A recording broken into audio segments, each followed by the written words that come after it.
Oke, di sini saya akan menjelaskan rumus dasar peluang. Nah, kita mulai dari cara menghitung peluang.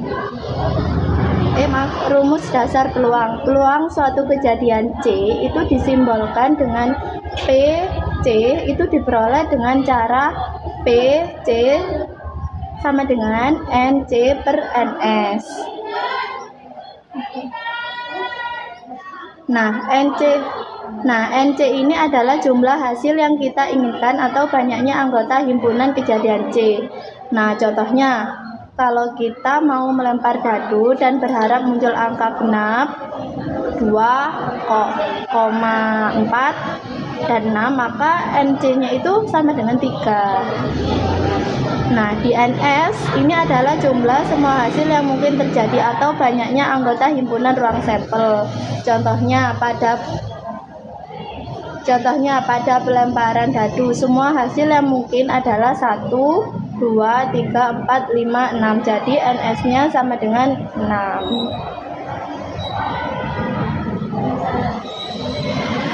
Oke, lanjut.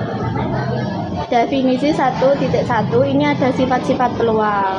Nah, setiap peluang itu memiliki sifat-sifat dasar yang harus dipenuhi. Yang pertama ada sifat batas nilai, PC lebih dari 0. Jadi, peluang suatu kejadian tidak mungkin bernilai negatif. Nilai peluang terkecil adalah 0, artinya kejadian itu mustahil terjadi.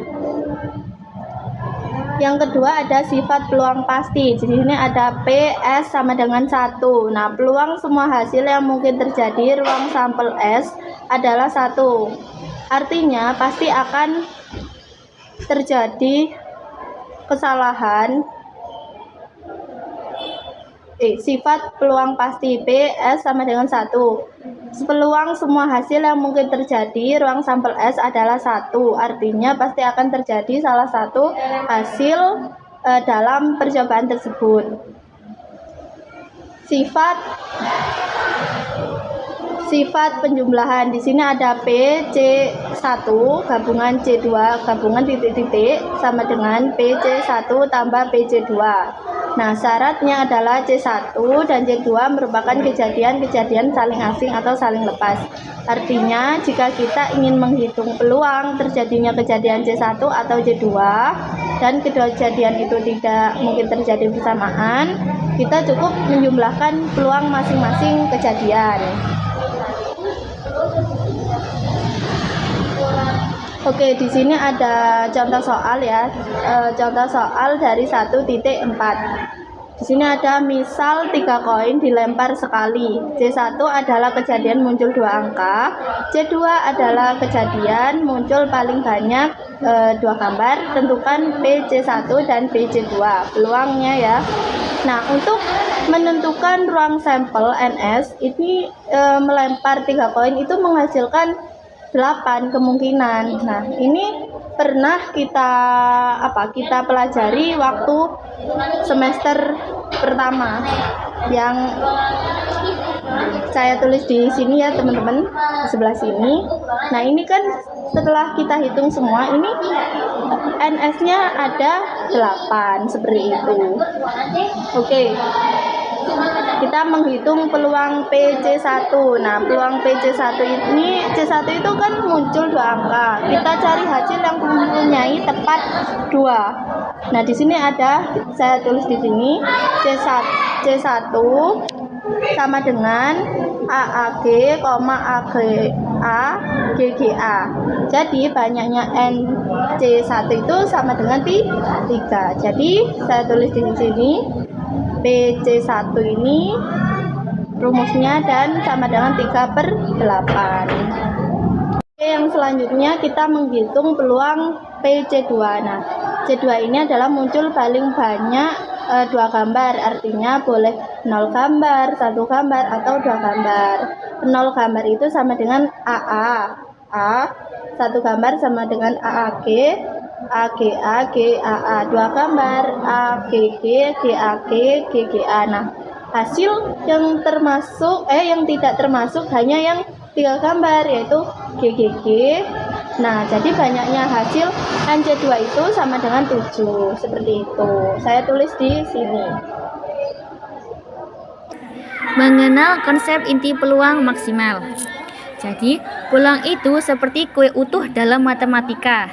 Nilai peluang dari segala kemungkinan yang bisa terjadi dalam suatu percobaan adalah 1 atau 100%. Kita menyebut total kemungkinan ini sebagai ruang sampel, jadi ditandai dengan simbol S. Contoh, jika Anda melempar koin, peluang muncul angka ditambah peluang muncul gambar, yaitu 100% menjadi peluang A ditambah peluang G. A adalah angka dan G adalah gambar. Jadi peluang muncul itu sama dengan 1. Untuk teorema komplement, yaitu ada 2 kejadian. Yang pertama, kejadian C atau dengan simbol P dalam kurung C. Artinya peluang terjadinya hal yang kita inginkan. Sedangkan C aksen atau komplement itu simbolnya P dalam kurung C aksen. Artinya peluang tidak terjadinya hal yang kita inginkan, atau peluang terjadinya segala hal selain C. Jadi di sini berpacu pada kejadian peluang C. Untuk teorema 1.1 menyatakan P dalam kurung C aksen sama dengan 1 min P dalam kurung C. Itu artinya peluang bahwa sesuatu tidak terjadi sama dengan 1 peluang total dikurangi peluang bahwa sesuatu terjadi. Contoh gabungan C dan komplement C aksen, yaitu 2 bagian yang jika digabungkan akan membentuk seluruh kemungkinan yang ada, yaitu ruang sampel yang ditanya dengan S. Contoh langsung saja dengan soal pada kehidupan nyata. Di sini kita mempunyai sepak bola, pemain sepak bola, dan ada tim lawan. Nah, pemain sepak bola ini menang dengan peluang 0,4 atau 40%. Terus ditanyakan berapa peluang tim tidak menang. Maka cara penyelesaiannya yang pertama yaitu kita misalkan tim pemenang kita namai C, atau peluang C sama dengan 0,4. Sedangkan untuk pemain tidak menang itu C aksen.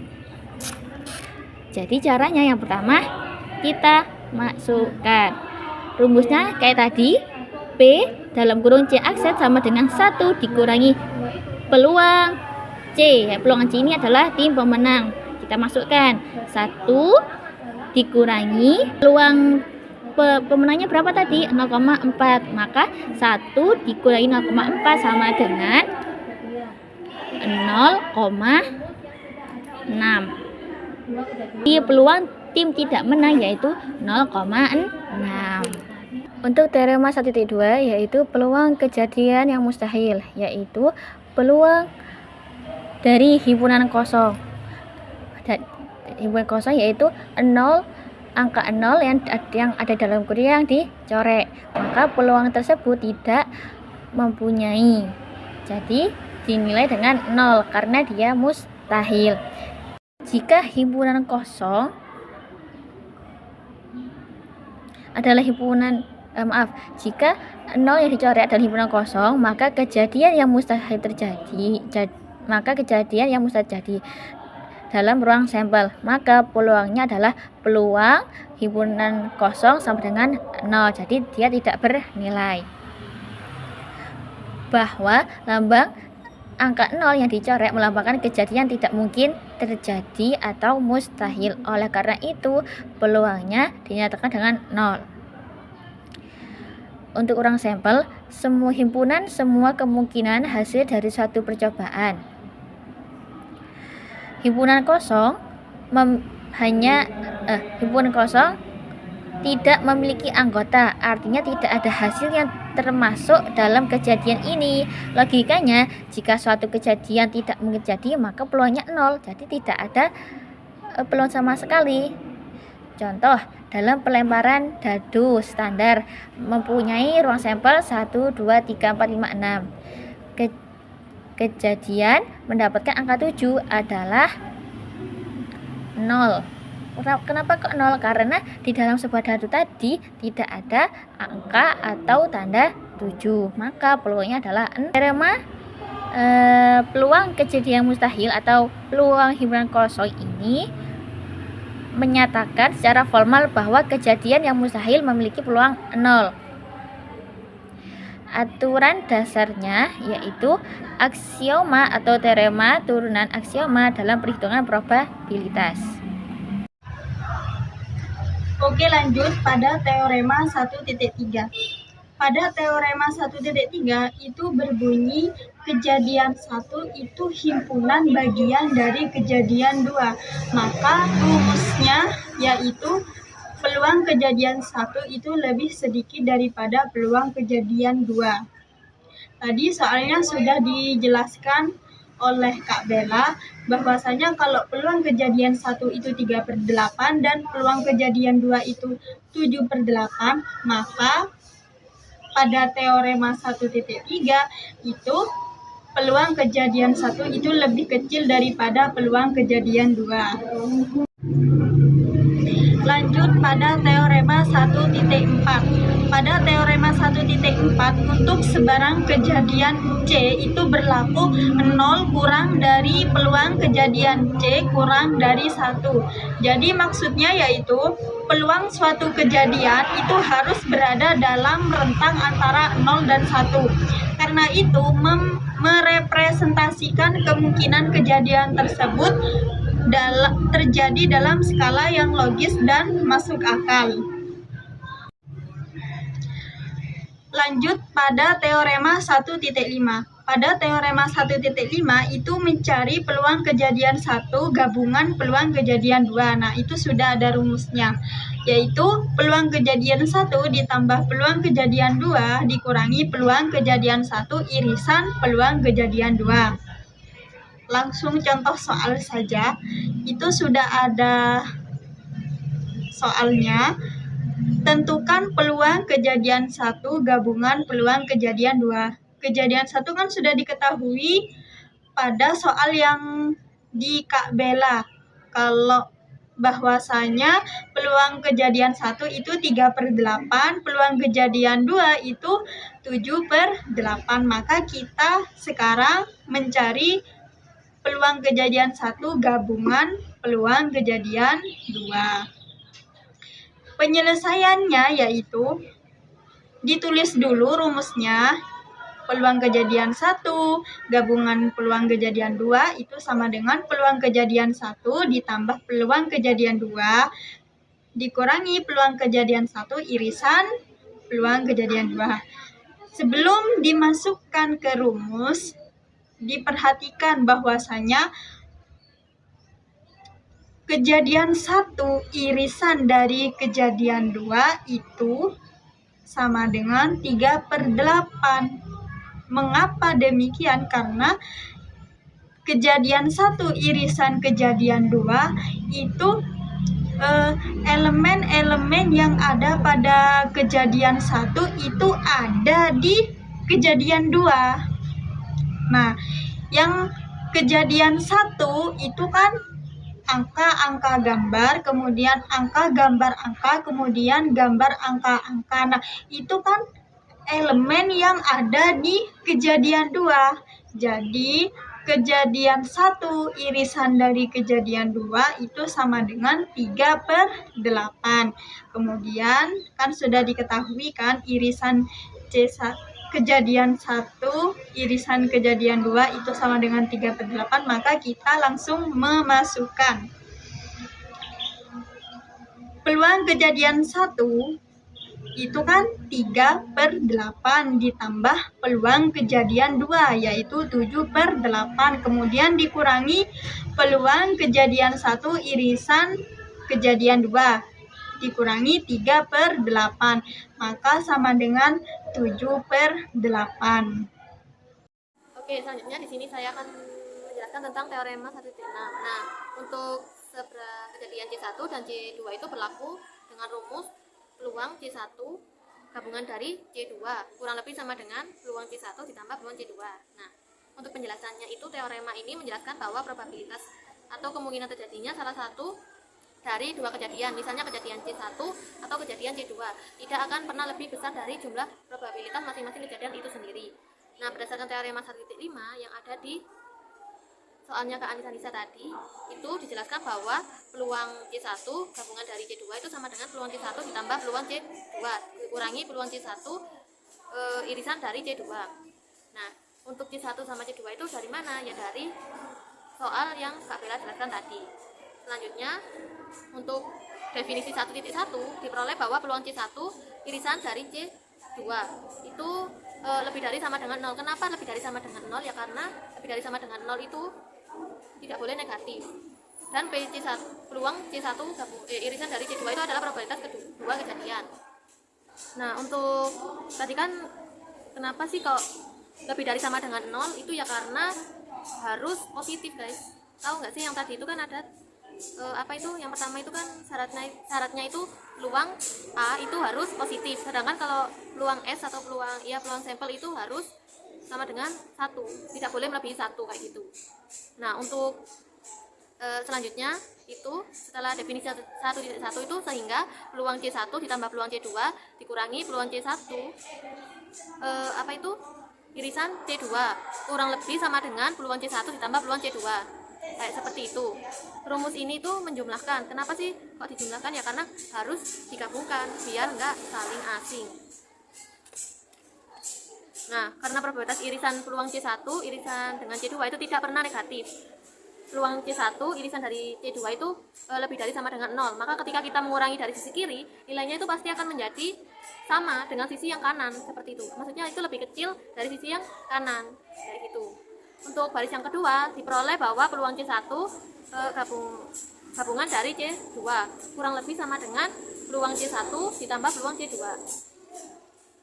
Nah, ini itu lanjutan dari barisan yang ke-1 tadi, karena kita tahu dari teori probabilitas peluang C1 gabungan dari C2 sama dengan peluang C1 ditambah peluang C2 dikurangi peluang C1 itu irisan dari C2, maka kita bisa ganti sisi yang kiri dari baris pertama dengan sisi yang kanan, yaitu peluang C1 gabungan dari C2.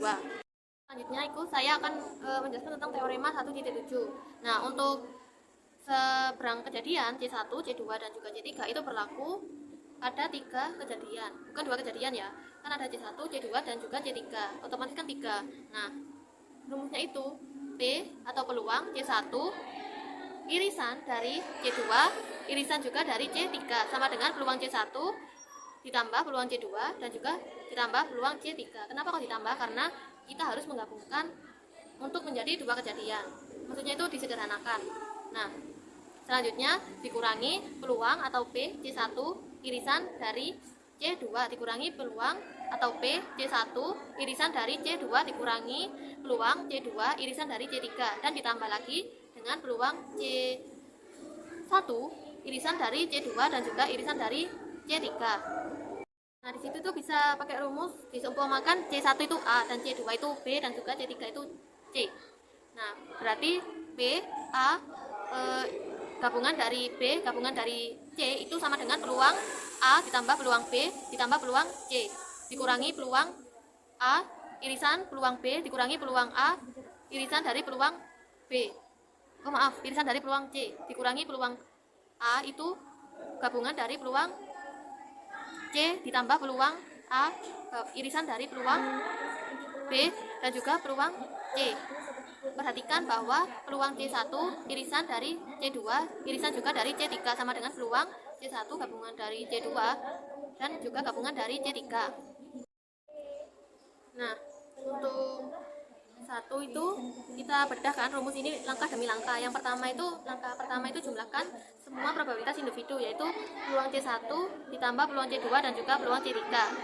Maksudnya itu langkah pertama itu kejadiannya kan terpisah, kita jumlahkan terlebih dahulu.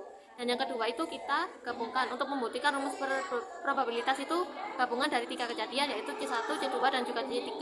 Kita bisa menganggapnya sebagai gabungan dari kedua kejadian saja. Anggap saja C1 itu gabungan dari C2 sebagai satu kejadian baru, maksudnya C1 sama C2 kayak gitu. Nah, bayangkan saja C1 atau C2 itu sebuah kotak. Nah, yang kedua itu